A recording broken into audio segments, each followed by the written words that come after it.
Let us be encouraged by this message. Evil, the invisible reality.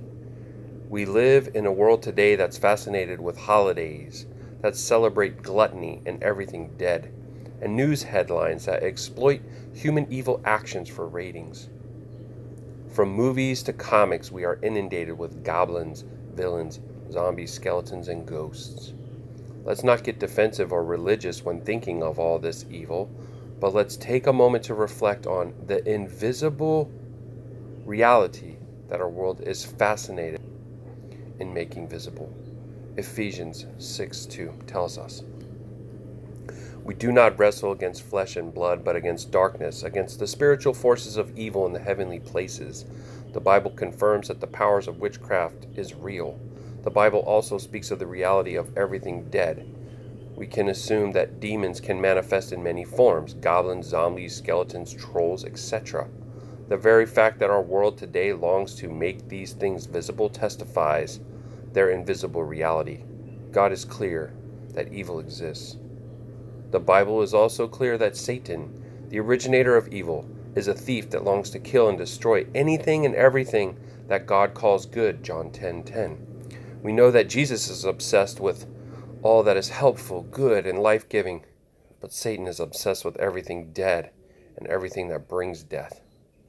Our world's fascination with evil in every realm of culture should awaken us to our numbness towards evil, towards the numbness to evil all around us, and to evil within. Satan, demons, our sin, and evil exist everywhere. They exist invisibly, as well as we'll see in our next day's study. They exist visibly. Let the verse today and the circumstances around us encourage believers to renew their resolve to put on the whole armor of God, Ephesians 6:11. Sin and evil are glutton's enemies.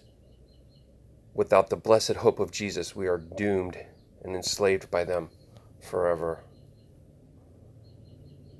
Ephesians 6. Finally, be strong in the Lord and the strength of his might. Put on the whole armor of God, that you may be able to stand against the schemes of the devil. For we do not wrestle against flesh and blood, but against the rulers, against authorities, against cosmic powers over the present darkness, against spiritual forces of evil in the heavenly places. Therefore, take up the whole armor of God, that you may be able to withstand in the evil day, and having done all to stand firm, stand therefore, having fastened on the belt of truth, having put on the breastplate of righteousness, and shoes for your feet, having put on the readiness given by the gospel of peace. In all circumstances take up the shield of faith, which can extinguish all the flaming darts of the evil one, and take the helmet of salvation, and the sword of the Spirit, which is the word of God, praying at all times in the Spirit with all prayer and supplication. To that end, keep alert with all perseverance, making supplication for the saints, and also for me, that words may be given to me in opening my mouth boldly to proclaim the mystery of the gospel, for which I am an ambassador in chains, that I may declare it boldly as I ought to speak.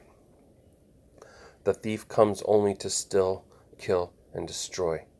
I came that they may have life and have it more abundantly. Amen.